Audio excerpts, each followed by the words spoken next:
ஹல்லேலூயா. நான் சொல்றேன், இவ்வளவு குடும்பங்களும் நாம் ஆசீர்வதிக்கப்பட்டால் இந்த தேசம் கர்த்தரிடத்தில் தலை வணங்கும். உன் உடன் பிறந்தவர்கள் தலை வணங்குவார்கள், உன்னோடு இருக்கிறவர்கள் தலை வணங்குவார்கள்.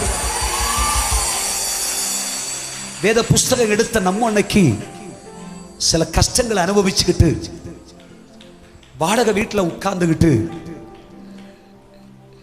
நம்முடைய பிள்ளைகளுக்கு ஒரு நல்ல வேலை கிடைக்காததுனால, நம்முடைய பிள்ளைகளுக்கு சரியா படிப்பு வராததுனால பல பேர் இன்றைக்கு போய் என்னத்தை தான் நீ பார்த்த, நீ போய் என்னத்தையா கண்ட, நீ ஆண்டவரை தேடாத எத்தனை முறை சொன்னேன், கோயிலுக்கு போகாத எத்தனை முறை சொன்னேன், கேட்டியா?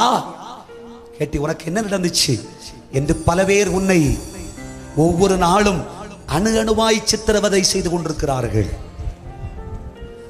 சபையே, உன்னை ஆசீர்வதிக்க வேண்டும் என்பது தேவனுடைய விருப்பம்.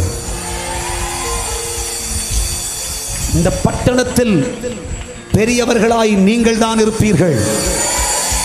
இந்த பட்டணத்திலே கர்த்தர் தான் உங்களை ஆசீர்வதிப்பார்.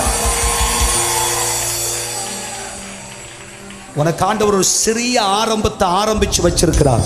நீ பெருகவே பெருகுவாய். நீ ஒரு வீடு தான் கட்டணும் நினைச்ச, நீ 2 வீடை கட்டுவ. நீ ஒரு வாகனம் நினைச்ச, கர்த்தர் இன்னொரு வாகனத்தை கூட தருவார். நீ 10 சென்ட் நினைச்ச, கர்த்தர் 1 ஏக்கரா உனக்கு தருவார்.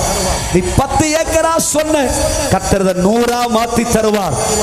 தேவனுடைய பிள்ளையே, கர்த்தர் உன்னை ஆசீர்வதிக்காவிட்டால், தேவன் உனக்கு அனுகூலமான ஒரு அடையாளத்தை காண்பிக்காவிட்டால், நீ விசுவாசத்திலே தோற்று போனாய் என்று சொல்வார்களே. அதற்காகவே கர்த்தர் வீரியமாய் எழுந்து உன் தலைமுறையை கர்த்தர் நன்மையால் ஆசீர்வதிக்கிறார். உன் தலைமுறை பெரிய பிரில்லியன்ட் எல்லாம் ஒண்ணும் இல்லை.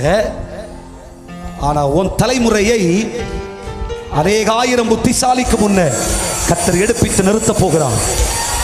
நீ அதை பார்ப்பாய், நீ அதை பார்ப்பாய். நீ பெரிய படிச்சு பட்டம் பெற்ற ஒருவன் அல்ல. ஆனா கர்த்தர் சொல்றார், பல பட்டதாரிகளுக்கு முன்னே உன்னை தலைவனாய் நிறுத்துவேன், உன்னை உயர்ந்தவனாய் நிறுத்துவேன், உன்னை சிறந்தவனாய் நிறுத்துவேன், உன்னை கனப்படுத்துவேன், உன்னை ஆசீர்வதிப்பேன். நீ சொல்ற விசுவாசத்தை பின்பற்றி வேத புஸ்தகத்தை கையில் ஏந்தியதினால் இவ்வளவு கண்ணீரையும் அனுபவிக்க வேண்டிய ஒரு கஷ்டம் வந்ததோ என்று துயரப்படாதே. இனிமேல் இந்த வார்த்தையை நீ வாயால பேசக்கூடாது. கர்த்தர் சொல்லுகிறார், நான் உன்னை விட்டுக் கொடுக்கிற தெய்வம் அல்ல. நீ கெட்டு போக மாட்டாய். உன் சந்ததி பூமியில தலைத்து ஓங்கும். உன் பிள்ளைகள் செழித்திருப்பார்கள். உன்னை குற்றப்படுத்துகிற எந்த நாவையும் நீ குற்றப்படுத்துவாய். இது அப்பா செய்ய போகிறார், இது அப்பா செய்ய போகிறார். அதுக்காக தான் ஆண்டவர் இவ்வளவு நேரம் உன்னை உட்கார வச்சா. உடைய சபையில் இருக்கிற எண்ணி எழுதி வச்சுக்கோ. பைபிளை ஓரத்தில் எழுதி வை, ஒரு பேப்பர்ல. ஆண்டவரை நீங்க சொன்னீங்க சுவாமி, அடுத்த வருஷம் இதே நாள் வர்றதுக்கு முன்ன கர்த்தர் உங்க அத்தனை பேரையும் 1000 மடங்கா கர்த்தர் ஆசீர்வதிச்சு கர்த்தர் உயர்த்துவார். நம்முடைய தலைமுறைகளை கர்த்தர் ஆசீர்வதிக்க போகிறார். நம்முடைய குடும்பங்களில் ஆசீர்வாதம் வரப்போகிறது. கர்த்தருடைய நன்மை உண்டாவதை பார்க்கிறேன்.